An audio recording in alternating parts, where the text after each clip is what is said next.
Bonjour à toutes et à tous. Je me présente, donc Caroline Arouet, je travaille au sein de l'association ADN Ouest, accompagnée de Sophie. Sophie, qui parlait juste à l'instant, qui travaille également au sein de l'association. Sophie est basée en Vendée et pour ma part, je suis basée dans le département du Finistère.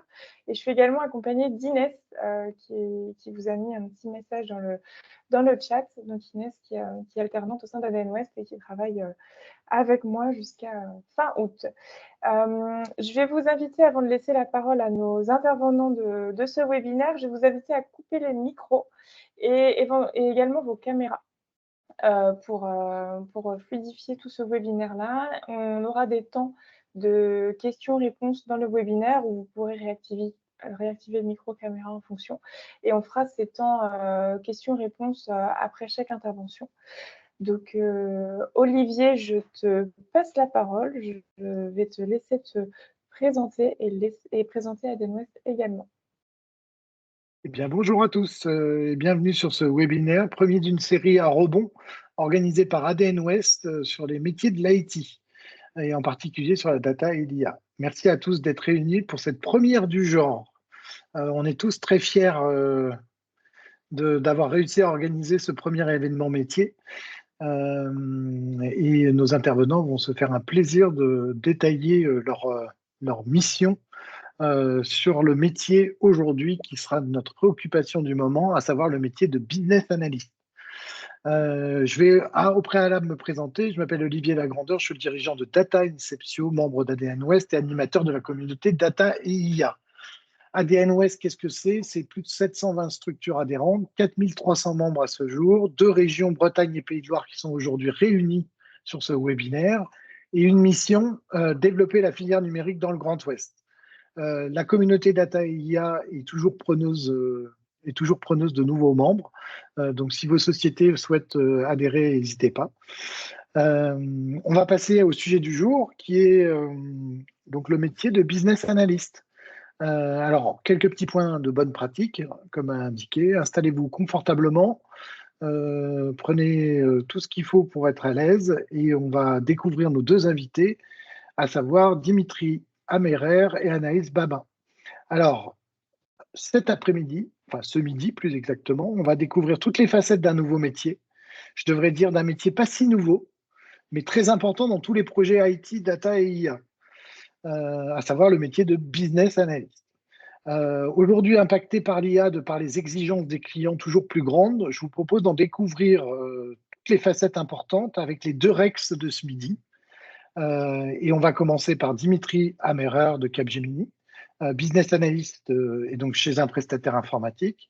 Et on verra ensuite la vision du côté client par un DSI pas comme les autres, Anaïs Baba du GIE Mousset Service.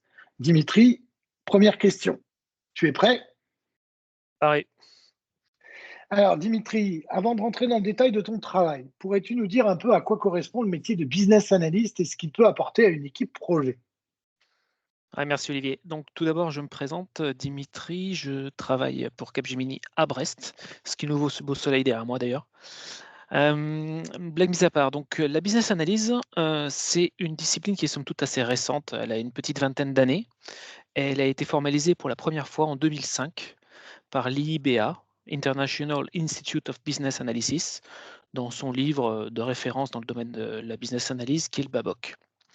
Voilà. Dans ce livre, elle définit, là je vais le lire parce que pour pas perturber ce qui a été écrit, donc sa définition est la suivante.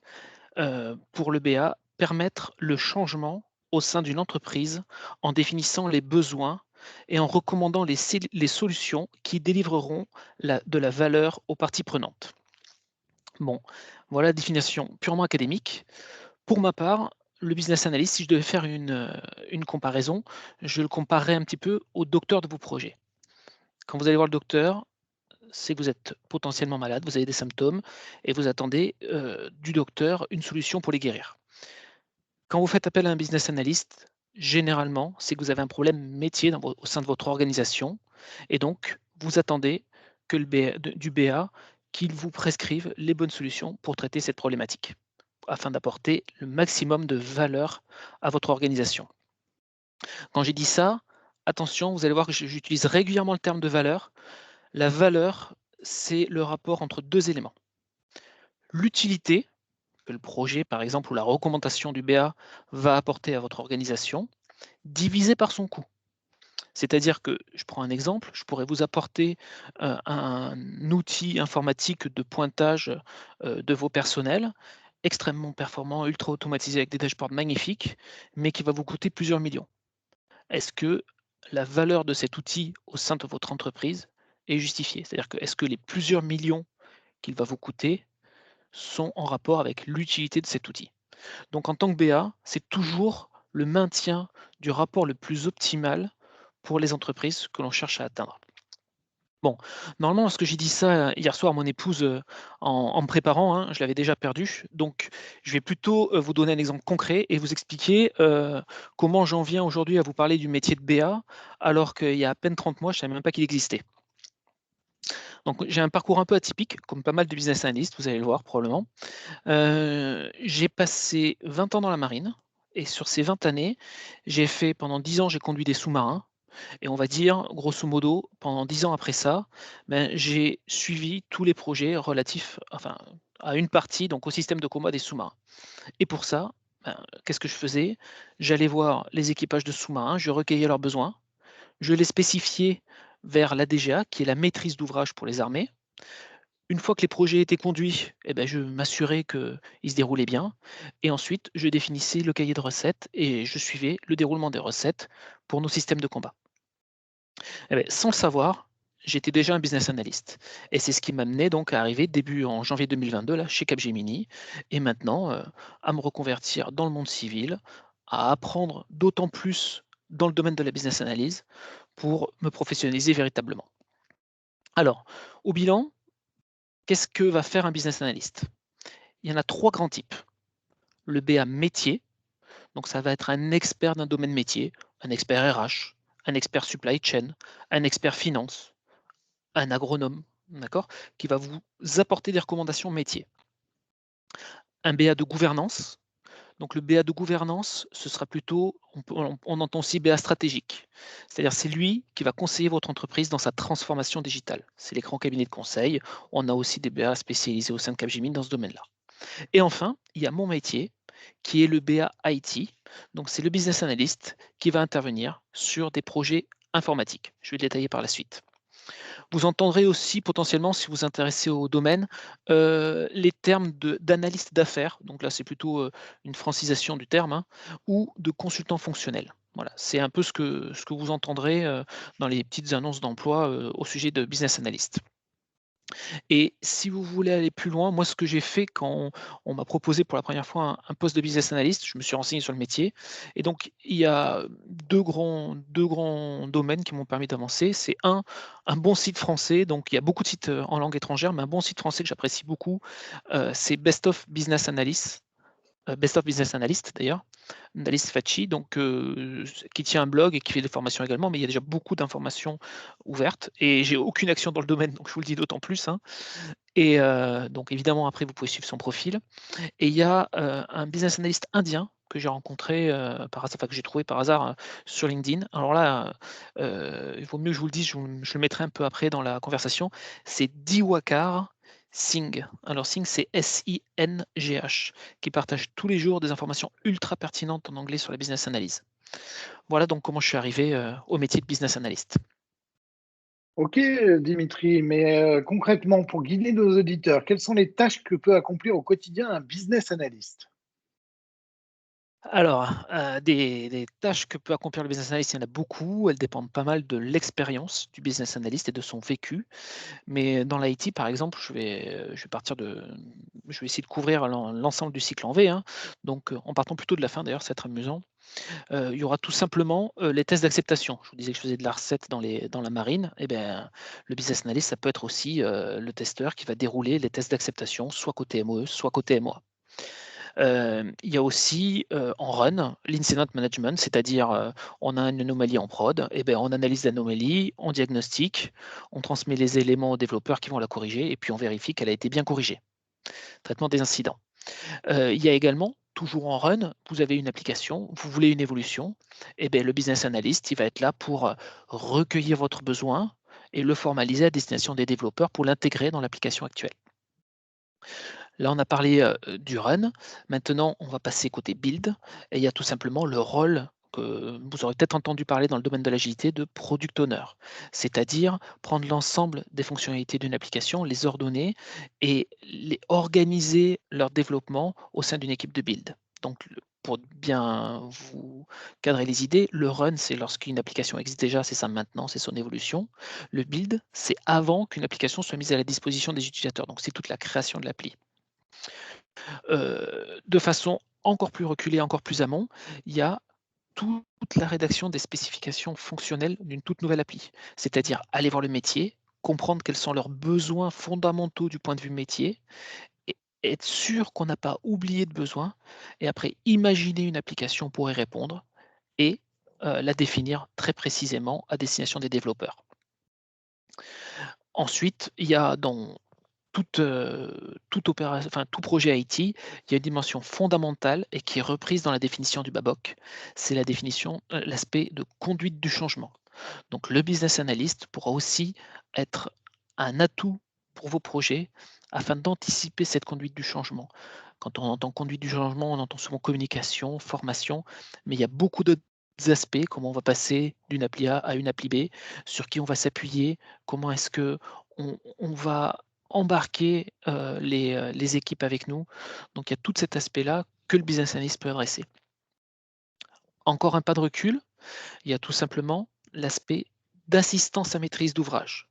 Donc dans assistance à maîtrise d'ouvrage, en fait, on va s'intercaler entre une maîtrise d'œuvre, qui est composée d'une équipe IT performante, et une maîtrise d'ouvrage où potentiellement vous aurez un donneur d'ordre qui n'aura aucune appétence IT, qui a simplement une problématique métier. Je prends un exemple en Bretagne, on a des agriculteurs, et bien, les agriculteurs n'auront pas forcément une compétence métier, une compétence IT poussée, mais ils ont une compétence métier très très claire et des vraies problématiques métiers. Et bien, pour permettre à l'agriculteur de discuter avec l'équipe informatique, peut-être qu'entre les deux, il faudra mettre une assistance à maîtrise d'ouvrage qui comprendra le besoin de l'agriculteur et qui le transcrira vers l'équipe informatique. Et enfin, il y a ce dont je parlais précédemment, tout le conseil en transformation digitale. Et là, on se rapproche plus effectivement du business analyst stratégique, où va apporter son benchmark des meilleures pratiques du domaine et l'analyse de votre situation propre pour vous recommander les meilleures solutions. Voilà globalement sur l'ensemble du cycle en V pris à l'envers, tout ce que le BA peut adresser. Dis donc, Dimitri, pour faire tout ça, il faut au moins être un mouton à 5 pattes, non? Alors, Comment nos éditeurs peuvent savoir vraiment si ce métier est fait pour eux ou comment ils peuvent s'y préparer? Alors c'est tout l'intérêt, c'est que justement, les pattes vont pousser au fur et à mesure de votre carrière. Donc, on peut débuter par certains domaines et développer ensuite ses compétences tout au long de sa carrière, l'important étant de se former, tout au long de cette période. Néanmoins, il y a quelques compétences qui sont fondamentales, je pense, pour tout business analyst et des compétences qu'il faut travailler au plus tôt parce qu'elles sont dures et longues à acquérir si vous ne les avez pas d'emblée. Premièrement, je vous le disais, le business analyst, il va faire l'interface entre l'équipe de dev, une équipe très technique, et le métier, qui a des problématiques à résoudre. Et donc, exactement comme votre médecin, il devra avoir de très bonnes compétences relationnelles pour échanger avec les parties prenantes, comprendre leurs problématiques et communiquer à ce sujet-là. Donc, compétences relationnelles et capacité de communication, c'est fondamental. Deuxième point, c'est il faut être extrêmement rigoureux dans sa procédure pour pouvoir être sûr de ne rien oublier, que l'on fasse l'analyse d'un petit incident en prod ou la création d'une application extrêmement complexe relative à des besoins très très fouillés, et être capable, une fois qu'on a bien tout analysé, de le modéliser proprement pour le rendre compréhensible. Donc, rigueur et capacité de modélisation, deuxième point. Troisième point, nos livrables sont essentiellement rédactionnels. Donc un business analyst, il doit avoir une très bonne qualité de rédaction. Ça, c'est pas exceptionnel, il y a beaucoup de métiers qui font appel à cette capacité de rédaction. Et le quatrième pilier fondamental pour les business analysts, c'est la curiosité. Je vous le disais, on commence à marcher sur une patte avant d'arriver justement à ces 5 pattes-là. Mais si on veut pouvoir progresser, il faut avoir cette curiosité permanente pour s'améliorer aussi bien dans le domaine de la business analyse que dans le domaine de l'IT. C'est un domaine qui évolue énormément. On le voit depuis l'année dernière, notamment avec toutes les problématiques d'IAG, hein. Donc c'est un domaine où il faut se former en continu, sinon vous êtes hors jeu. Quand on a passé ces 4 compétences fondamentales, il y a des compétences techniques, mais je trouve quand je lis des offres d'emploi de BA, elles sont trop souvent indiquées comme primordiales, alors que c'est des compétences qui peuvent s'acquérir assez rapidement sur une semaine ou 2 en formation. Je prends des exemples. En tant que BA, vous allez être amené très régulièrement à animer des ateliers, que ce soit avec les devs, que ce soit avec les clients. Si vous avez de bonnes capacités de communication, les techniques d'animation d'atelier, vous pourrez les apprendre. Pareil, lorsque vous allez rédiger, ben, il faut avoir quelques connaissances dans le domaine de la spécification. Moi, par exemple, j'aime bien rédiger en user story, préparer du BDD, Behavior Driven Development pour le build. Donc tout ça, c'est des techniques qui s'acquièrent. Et c'est pas grave si vous les avez pas au départ, mais pensez, notez-vous-le quelque part, et quand vous avez du temps, notez-vous de travailler sur le sujet. Bon, je passe évidemment sur le SQL, hein. SQL, on ne vous demande pas d'être, administrateur de base de données. Par contre, lorsque vous aurez une application en prod et que vous voulez faire analyse, d'un defect, et beh, forcément, vous aurez besoin d'aller chercher des données de test. Et beh, ces données, vous allez faire une requête SQL plutôt que d'aller demander, au dev. Là aussi, pour avoir des bonnes connaissances en SQL, pour vous permettre d'être autonome dans vos requêtes, pas besoin d'une formation de 6 mois. Une bonne formation en ligne d'une semaine, moi j'avais suivi une formation Coursera en sortant de la marine, j'avais jamais fait de SQL. Je suis autonome dans le domaine, je sais joindre des tables, ça me suffit. Je ne suis pas administrateur de base de données. Modélisation, j'en ai parlé, c'est bien de modéliser, c'est encore mieux quand même si vous utilisez des normes de modélisation. Et pour ça, il y a 2 langages assez connus, le BPMN plutôt pour les processus et l'UML plutôt pour les bases de données, même si on le voit aussi par exemple pour des use cases. Dernier outil très utile, alors souvent décrié, j'entends, pas mal de critiques à ce sujet-là, mais je pense que c'est quand on le connaît bien quand même, il est bien, c'est toute la suite Atlassian. Jira, c'est un outil que vous utiliserez très régulièrement dans les projets. Je vois trop de gens qui l'utilisent, qui ont appris sur le tas. Prenez un peu le temps, un moment où vous l'avez, pour faire pareil, 2-3 jours de formation. Il y a plein de formations en ligne sur le sujet, hein, qui vont vous expliquer tous les petits outils qui existent dans la suite Atlassian. Jira, X-Ray pour les tests, Confluence pour la documentation, Yogi pour le suivi des exigences. Il y a énormément de choses. Prenez le temps de vous former quand vous en avez le temps, c'est utile. Pas fondamental encore une fois parce que vous pouvez apprendre. Et dernier point, quand vous commencez à vieillir comme moi, il y a 2 sujets qui peuvent faire la différence chez un BA expérimenté. Ça va être soit une très forte expertise métier.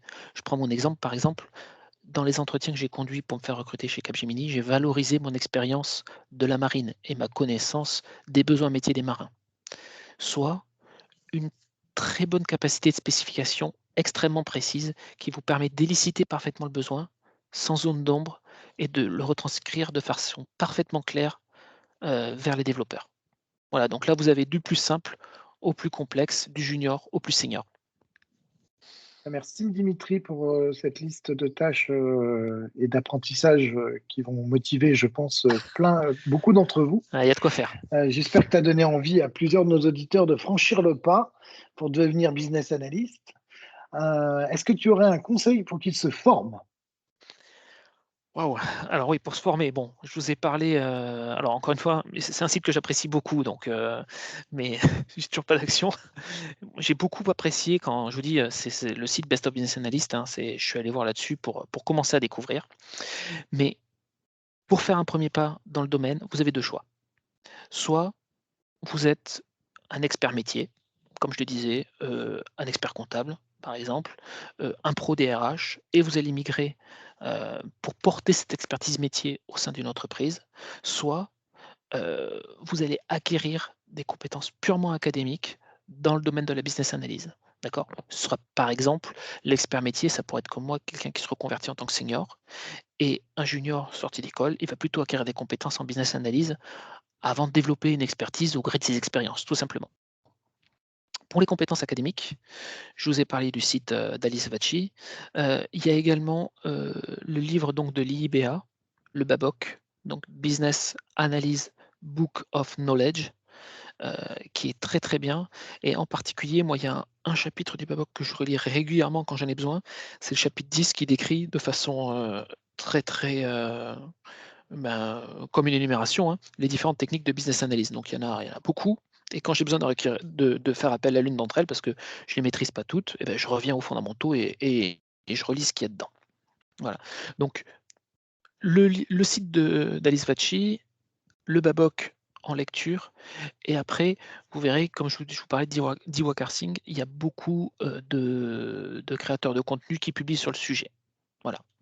Après si vous avez besoin d'aller, plus en profondeur, comme j'en parlais, précédemment, il y a des formations dédiées, donc Alice en fournit aussi. Chez Capgemini, on a des formations dédiées internes avec une certification interne. Il y a de quoi faire, exactement comme dans l'agilité. L'IBA aussi propose des certifications dans le domaine, donc vous avez différentes possibilités. Mais déjà, commencez par appréhender le sujet dans sa globalité avec des ressources gratuites et puis après vous pourrez aller vers des certifications si vous en avez besoin.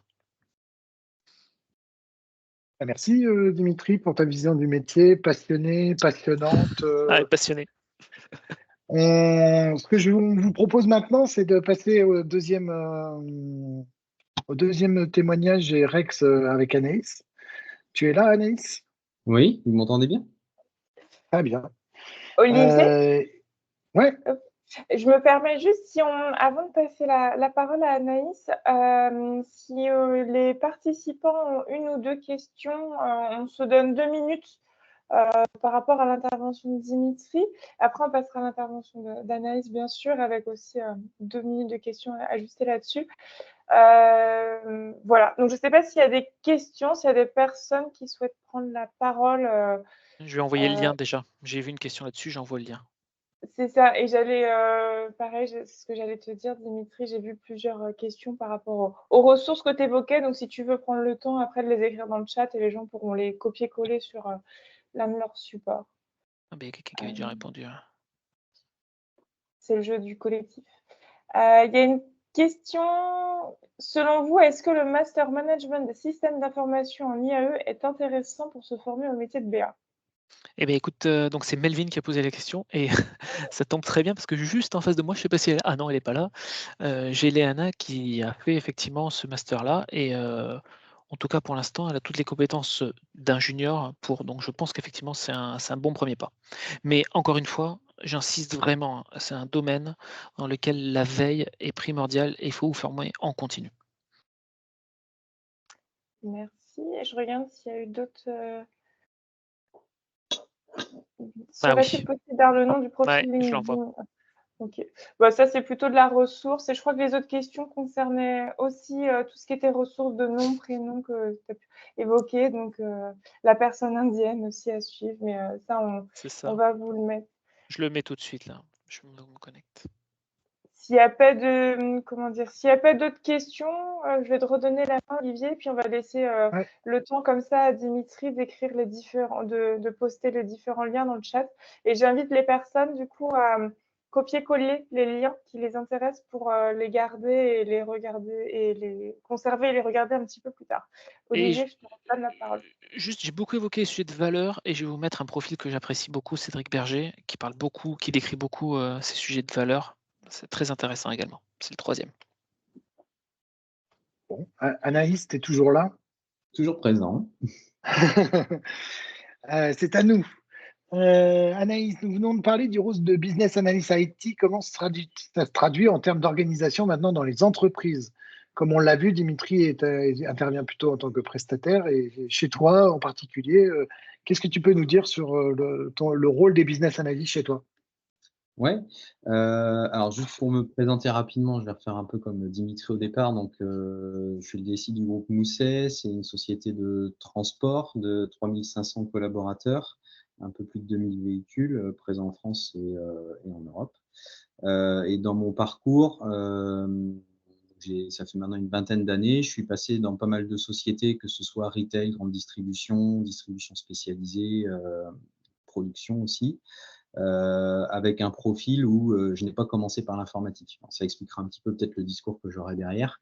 Voilà, j'ai fait une école d'ingénieur et effectivement, j'ai toujours eu une évolution où j'ai été à la frontière entre le métier et l'informatique. Donc c'est aussi pour ça que j'ai voulu témoigner aujourd'hui, parce que ce rôle de business analyst, pour moi, il me parlait sans avoir réussi à mettre des mots dessus. Et c'est très bien que l'échange avec Dimitri en préparation en amont ait pu avoir lieu parce qu'effectivement, ça m'a permis de construire un petit peu la réponse aux différentes questions qu'on a préparées. Donc la première question, Olivier, que tu avais sur la partie comment est-ce que ça se traduit en termes d'organisation, je repars déjà un petit peu de ce que disait Dimitri sur les grandes missions du BA IT, c'est-à-dire que il doit être capable d'identifier des opportunités. Il y a un côté veille et innovation, d'apporter des recommandations, de concevoir et finalement de suivre sa mise en œuvre, de tester et de s'assurer que c'est conforme à ce qu'il avait prévu. Ça, c'est des rôles où, en fait, en fonction de la taille de la société et de son organisation et je dirais, de sa structure, c'est des rôles qu'on peut retrouver sous différentes dénominations aujourd'hui et à différents endroits. On peut avoir des entreprises qui vont avoir une notion process et organisation assez forte et qui vont essayer de rassembler un petit peu toutes ces personnes dans cette même équipe. Donc, on va avoir des cellules organisation qui peuvent être rattachées à la direction générale ou rattachées à la SI, qu'on peut appeler une DOSI souvent. Voilà, c'est des personnes qui travaillent sur l'amélioration des process et qui, pour moi, portent une part forte justement de ce rôle de BA, à savoir d'identifier les difficultés, de travailler à l'amélioration continue et puis de s'assurer à la mise en place de ces recommandations.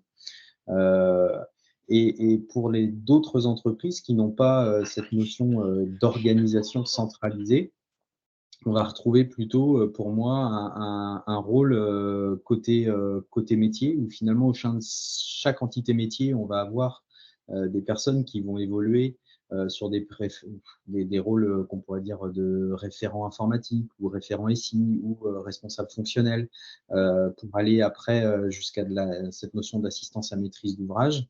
Et encore une fois, si dans certains métiers, ces compétences-là ne sont pas développées, il arrive aussi que dans d'autres entreprises, c'est le SI qui s'est un petit peu approprié ce savoir et ce rôle finalement un peu de business analyst. Donc, pour moi, il n'y a pas une seule bonne réponse, une seule bonne organisation. J'aurais plutôt tendance à dire que c'est très important de bien être au fait lorsque l'on arrive dans une entreprise de son mode de fonctionnement et de bien identifier finalement qui joue ce rôle, quelle est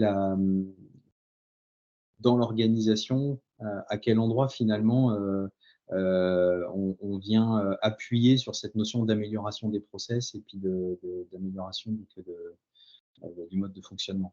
Voilà. Et du coup, Anaïs, lorsque tu parles d'assurer la mise en œuvre d'une solution, la frontière semble assez mince avec le métier de chef de projet, non? Oui, effectivement. Alors, encore une fois, je pense que on va revenir à la taille des entreprises aussi. Pour moi, il y a clairement deux rôles. C'est-à-dire que le business analyst, il va vraiment se focaliser sur la solution métier, les fonctionnalités et autour de lui, un enjeu économique et un enjeu d'organisation. Voilà. Là où, quelque part, le chef de projet, si on vient vraiment sur les définitions puristes du chef de projet, il se concentre sur la coordination, la résolution et la réalisation des objectifs du projet. C'est-à-dire que il va cadencer un groupe de personnes pour arriver à un livrable et il aura une expérience et une formation pour faire de la gestion de risque, pour faire de la planification, du suivi du budget et finalement rendre un résultat dans un temps imparti, avec un délai imparti et qui corresponde à ce qui a été demandé. Donc, c'est bien distinct de cette notion de business analyst, mais quelque part, alors est-ce que c'est parce que c'est très français, parce que finalement, à part en France, on le retrouve peu dans d'autres pays, mais cette notion d'assistance à maîtrise d'ouvrage, assistance à maîtrise d'œuvre, etc., qui s'est créée, moi, de ma vision, j'ai l'impression qu'on a combiné un petit peu ces deux rôles et qu'on arrive à des rôles de chef de projet maîtrise d'ouvrage, par exemple, ou d'assistance à maîtrise d'ouvrage qu'on retrouve, où on demande à la fois d'être proche du métier et d'avoir la connaissance métier et d'organiser de la mise en œuvre, mais on demande aussi de piloter cette mise en œuvre. Voilà, donc de mon regard, encore une fois, je dirais qu'effectivement, on est bien sur deux métiers différents, mais qui, en fonction des structures, peuvent être à la fois soit séparés, soit mis en commun autour d'un même poste.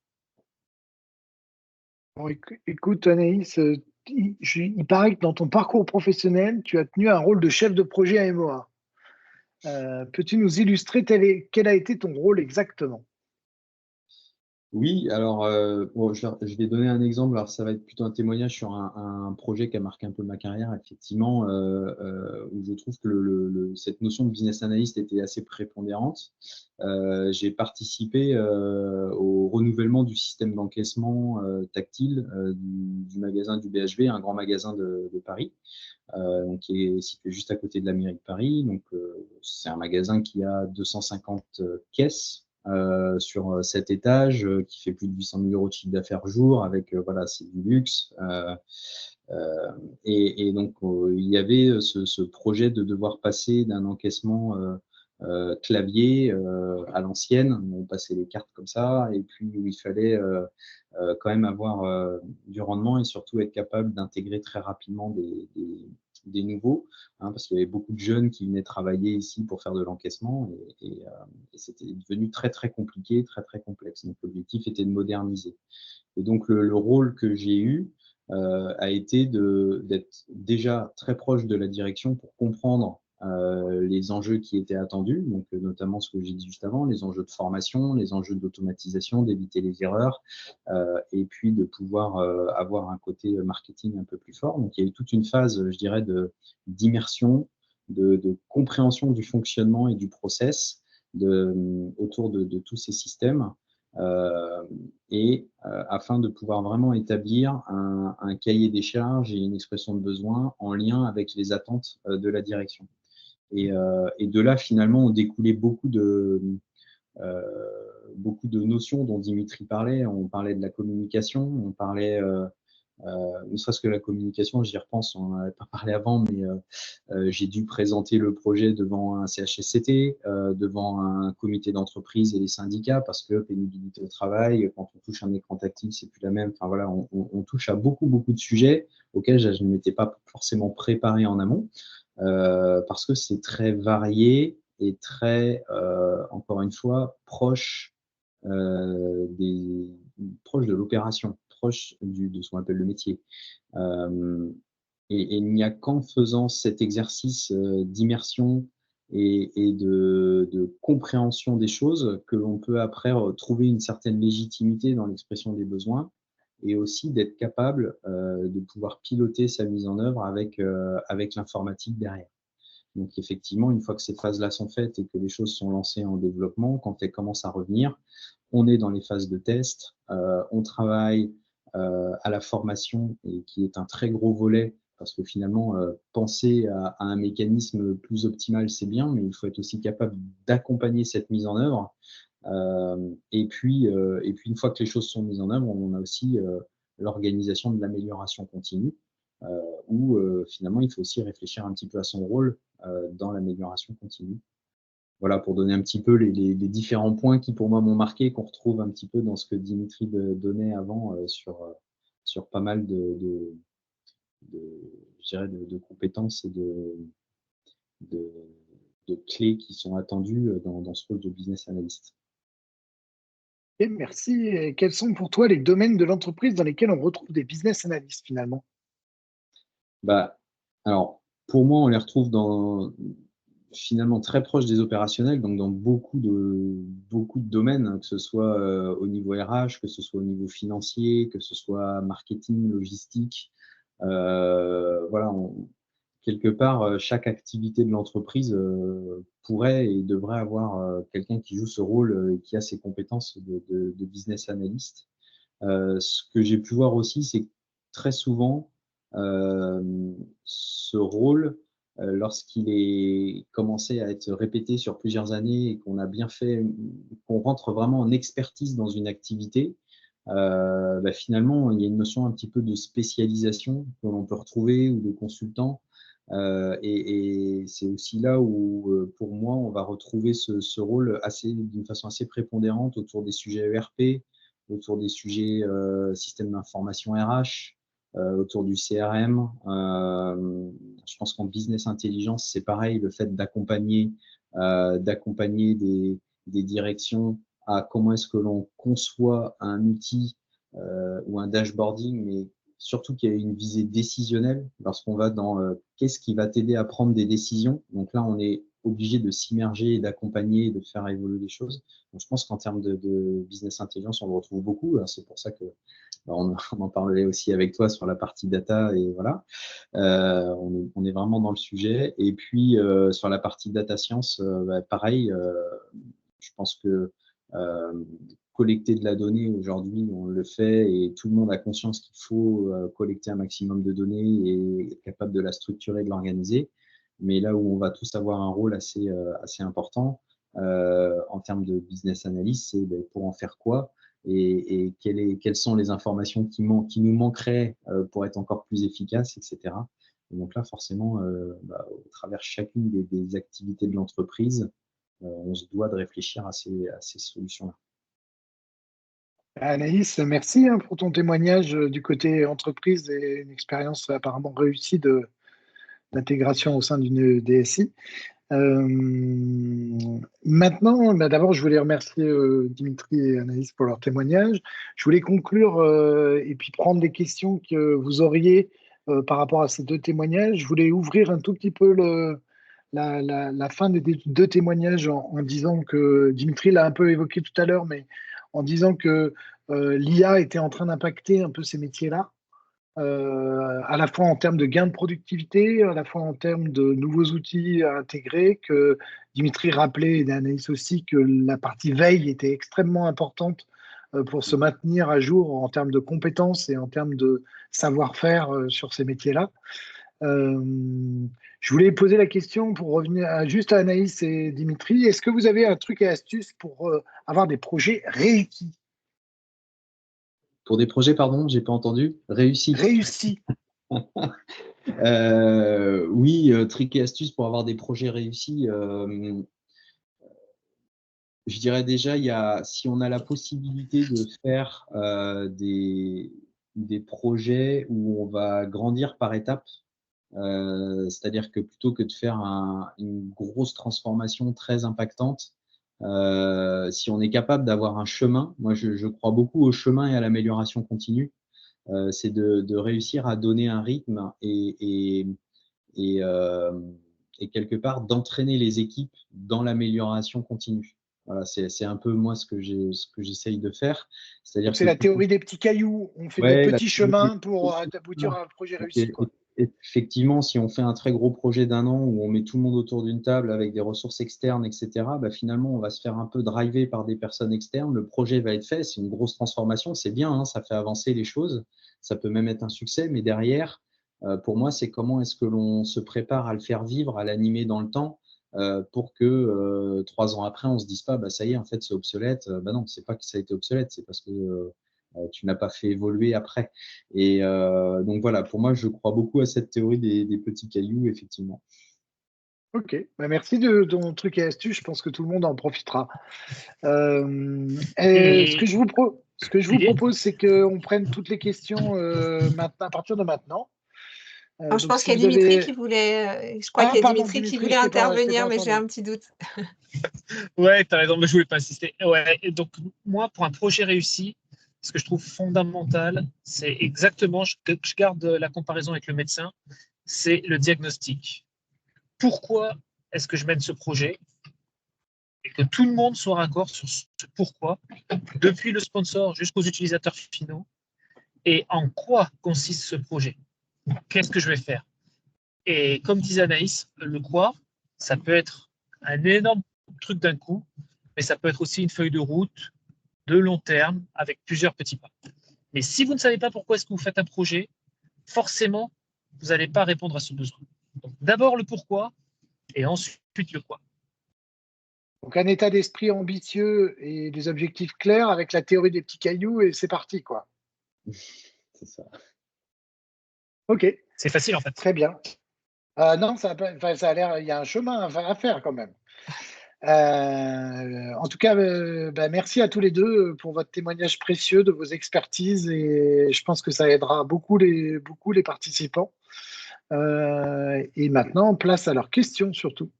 Alors, je vois qu'il y a une première question, je ne sais pas si tu vois dans la conversation, mais on avait une question d'Alban qui disait: «Quelle différence faites-vous avec le métier de PO et PPO?»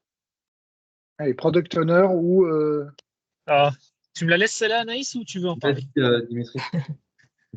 Arrêtez de parler de PPO. Je déteste ce terme. Voilà. Non, mais PPO, ça n'existe pas.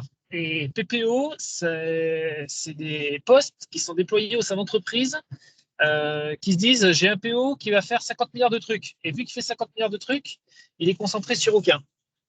Donc, on va parler juste du rôle de PO, pardon. Hein. Et le PO est un des postes que peut occuper un business analyst, effectivement, dans le domaine de l'agilité. Pourquoi? Parce que pour ceux qui ne savent pas, le PO est en charge de la valeur délivrée au client dans le cadre d'un projet agile. Et donc, il va ordonner, et non pas prioriser, les fonctionnalités à développer pour en retirer un maximum de valeur dans le tempo adressé par le client. Et donc, le PO, c'est un des postes que peut adresser un business analyst. Je ne sais pas si j'ai répondu à la question. Et peut-être juste PPO pour, un avis très tranché. Pardon, Sophie. peut-être PPO pour ceux qui, puisque je ne sais pas là dans le public ou en tout cas dans les gens qui sont connectés pour vraiment être clair sur ce que sont les deux métiers. Effectivement, il y a des entreprises qui ont un PO qui adresse un grand nombre de projets. Et donc, leur PO, il n'est pas disponible pour être présent au sein de l'équipe de développement et auprès des parties prenantes pour l'ensemble de ces projets en permanence. Donc, il donne des grandes directives et il dit, voilà, ma priorité, c'est ça, maintenant, c'est ça. Et c'est le PPO qui va mettre en musique ces directives au sein d'un ou de deux projets, on va dire maximum. Donc, mais le problème, c'est que le PPO n'a pas la main sur le levier décisionnel. C'est-à-dire qu'il est là pour appliquer ce que va lui dire le PO. Et le contact des utilisateurs, ni de l'équipe projet. Donc, ça crée justement un intermédiaire supplémentaire et une perte de vision terrain du PO. Ce qui nuit généralement au projet. Dimitri, je vais juste compléter en disant que l'acronyme PPO veut dire Proxy Product Owner.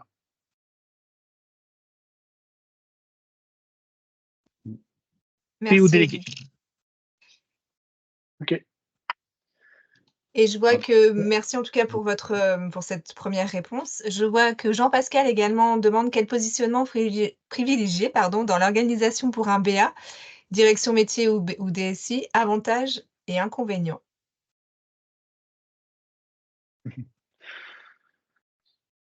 Peut-être Anaïs?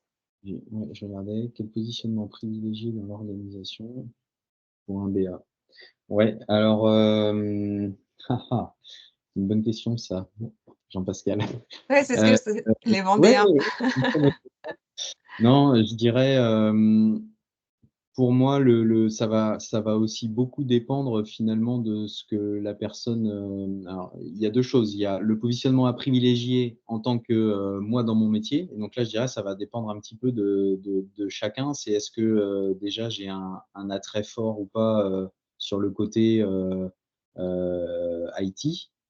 Parce que effectivement, si on se met dans une position où on a un rôle de business analyst dans une entreprise où c'est la DSI qui lead, forcément, on est très proche de l'évolution des métiers par le SI. Ce qui est pour moi un avantage dans le sens où on peut faire avancer les choses très vite avec le SI, on est impliqué dedans et on le connaît et on a cette appétence-là. Mais il peut aussi y avoir un petit désavantage, c'est que quand même, tous les projets de l'entreprise ne sont pas portés uniquement avec du SI. Il y a quand même beaucoup de projets qui sont faits sans que le SI soit aussi impacté. Et donc c'est là où, quelque part, je dirais, ça va dépendre aussi un petit peu de la taille des entreprises, mais avoir ce rôle de business analyst auprès du métier, c'est quand même pour moi une garantie de responsabilité sur l'opération. C'est-à-dire que là, je te donne plus mon avis perso, Jean-Pascal, mais après, c'est chacun qui fera son opinion. Mais de mon côté, je préfère retrouver une entreprise où ce rôle de business analyst est porté par la logistique, est porté par le RH ou est porté par la finance, parce qu'on a la garantie d'avoir une personne qui est immergée dans son activité, qui est spécialisée quelque part sur cette activité finance et qui, dans son rôle d'innovation, va être au contact du métier et des autres métiers des autres sociétés. Et voilà, donc, moi, j'ai plutôt tendance à m'orienter et à porter finalement des organisations métiers et à faire en sorte qu'elles montent en compétences sur leur propre process et leur propre organisation. Charge au SI de venir après les soutenir dans cette démarche et d'avoir plutôt un rôle d'accompagnement à la méthodologie projet, parce que finalement, tu peux avoir des business analysts métiers, mais ils ne sauront pas forcément porter des projets. Et c'est là où je trouve qu'on peut avoir une belle valeur ajoutée aussi en tant que DSI à venir les accompagner sur ces méthodos projets pour les mettre en œuvre, mais tout en les laissant vraiment responsables d'identifier leurs améliorations métiers. Voilà. Merci beaucoup, Anaïs. J'espère que ça aura répondu à ta question, Jean-Pascal. C'est bon, a priori, il y a un pouce, tout va bien. On a une autre question, je vois qu'on a encore un petit peu de temps. Donc, on a Caroline qui nous pose la question: il y a des BA orientés test et des BA orientés fonctionnels, entre parenthèses, et ne veulent plus faire de tests. Lequel est plutôt la norme? Alors, je ne sais pas si Dimitri, de ton côté, tu nous entends bien, oui? Ouais, je peux répondre si vous voulez, je vais voir avec Anaïs. Alors,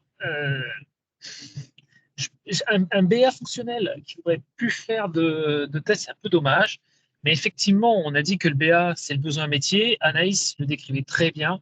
Le BA est vraiment à son aise au plus près du métier. Donc, ce serait plus logique, effectivement, d'avoir un BA fonctionnel. Mais c'est vraiment très, très dommage qu'il ne teste pas. Parce que dans ce cas, on s'oriente plus vers du conseil en transfo digital. Mais si vous êtes un BA IT et que vous ne testez pas le fait que la solution que vous avez préconisée répond bien aux besoins, c'est un petit peu dommage. Je reprends l'allégorie du médecin. Votre médecin, quand même, normalement, quand il va vous prescrire un traitement, il va s'assurer que ça fonctionne.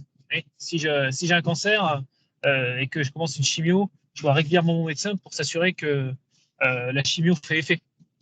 Donc, c'est dommage que le BA ne veuille plus faire de tests. Je pense que le test, c'est important et ça permet aussi au BA de se former en continu et d'améliorer ses prescriptions. C'est-à-dire que quand il dit, tiens, on va faire ça, il se rend compte qu'en testant, que finalement, ça répond peut-être pas si bien qu'il l'avait attendu aux besoins métiers. Plutôt fonctionnel, évidemment, mais ne plus vouloir faire de tests, je trouve que c'est dommage. Et dans mon exemple perso, justement, j'ai passé donc les certifications ISTQB, Foundation et Test Manager pour pouvoir justement adresser tout le projet, du cadrage jusqu'au plan de test. Merci beaucoup, Dimitri. Et donc, j'espère, Caroline, ça a répondu aussi à votre question. Oui, tout à fait. Alors, on va pouvoir prendre peut-être une voire deux questions avant de clôturer, puisqu'on s'était donné 14h30. On a Melvin qui demande: y a-t-il une bonne mobilité entre les 3 différents métiers types de BA, métier, gouvernance et IT? Tu veux faire, Anaïs? Ou tu veux que je fasse comme tu préfères? La mobilité. Alors, Je dirais que c'est plutôt, enfin moi je le vois plus comme là c'est vraiment de l'évolution personnelle et c'est un parcours, c'est-à-dire que je dirais entre BA IT et BA métier. Souvent, quand on va prendre une orientation, j'aurais tendance à dire qu'on marque un petit peu. C'est-à-dire que si on commence par un BA métier pur et qu'on doit revenir après sur des sujets plus IT, le temps passe, les évolutions des technologies font aussi que c'est un petit peu, voilà, il faut être capable, soit on est curieux et on a toujours la capacité à raccrocher les choses et ça va aller, soit sinon il y a un risque peut-être d'enfermement, j'aurais tendance à dire. Euh, et après, c'est pareil sur la partie BA gouvernance. Là, on est vraiment sur des sujets d'organisation, de structuration, sur des niveaux stratégiques dans les échanges avec l'entreprise. On n'est plus immergé dans un métier en tant que tel. Donc, moi, de ma fenêtre, alors après, je n'ai pas beaucoup de recul non plus, hein, et Dimitri, tu me compléteras, mais j'aurais tendance à dire que si on commence à se spécialiser dans l'un, le pont devient peut-être un peu plus compliqué pour aller vers l'autre. Effectivement, donc BA métier, BIT, en général, c'est peut-être lié à votre propre cursus. C'est-à-dire que vous êtes en sortie d'études, vous n'allez pas faire BA métier parce que vous n'avez pas d'expertise métier. Vous allez commencer par BIT.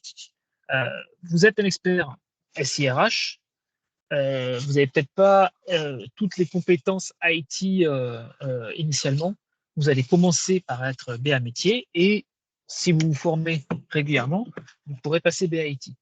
Et après, effectivement, avec l'expérience métier, en ayant vu plusieurs transformations digitales et en ayant fait évidemment des formations complémentaires, vous pourrez passer BA gouvernance. Par contre, une fois que vous êtes BA gouvernance depuis quelques années, effectivement, c'est difficile de repasser BAIT qui est beaucoup plus opérationnel parce que vous aurez été beaucoup moins au contact des projets de build. Donc là, c'est un peu plus dur.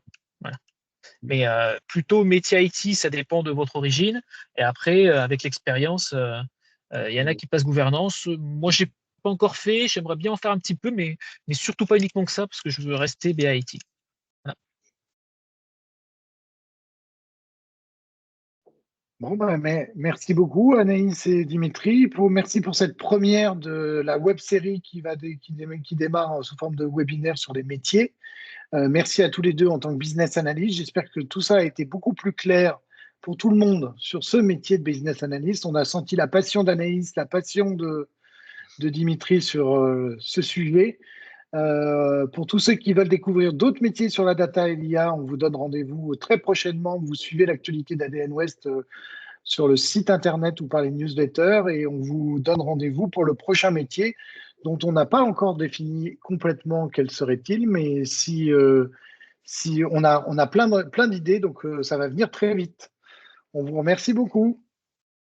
Merci. Merci. Et puis pour compléter les propos d'Olivier, on vous partage une petite sélection d'événements qui sont à venir dans les prochaines semaines sur la slide. Donc, c'est un extrait que vous retrouvez sur le site ADN West, sur l'agenda d'ADN West. Donc, vous voyez que c'est toujours très, très varié, des visios, des temps en présentiel, plein de sujets, que ce soit de la stratégie digitale, du management, des délégations. Je vous partage également sur une deuxième slide aussi donc, la journée du numérique responsable qui arrive le 28 mars et qui aura lieu dans 5 villes. Donc, il y en aura sûrement une proche de chez vous. Donc, n'hésitez pas à aller sur le site ADN West, l'agenda.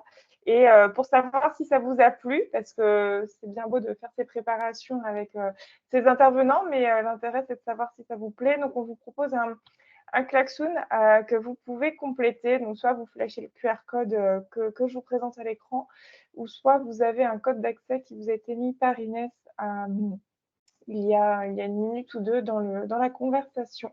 Sophie, je ne sais pas si tu souhaites ajouter un mot pour Non, je vous clôturer? ai juste partagé également le site ADN Librairie, puisque pour certaines personnes, peut-être que vous avez quelques questionnements aussi sur d'autres métiers. Alors, on a un centre de ressources qui s'appelle ADN Librairie. N'hésitez pas aussi à aller voir ce qui s'y passe, puisque on explique avec quelques infographies aussi les métiers. Il y a un agenda. Et comme Caroline a pu le dire, donc là, c'est une web série. Olivier nous a bien aussi lancé l'information. Donc, qui dit web série dit plusieurs épisodes à venir où on se pose la question peut-être autour du sujet de DevOps, les métiers de la robotique aussi. Donc, si on a des personnes ou si vous-même vous êtes passionné par votre métier et que vous avez envie de partager l'info et d'organiser un webinaire à nos côtés, c'est avec plaisir. Je pense que les gens nous ont identifiés, Caroline ou Sophie, au sein de l'association. Et puis, je vois qu'il est 14h30. Donc, on vous souhaite à toutes et à tous une excellente après-midi. Et puis, on espère à très bientôt pour d'autres événements ADN Ouest. Merci. À Merci à bientôt, au tous. revoir. Au revoir. Au revoir.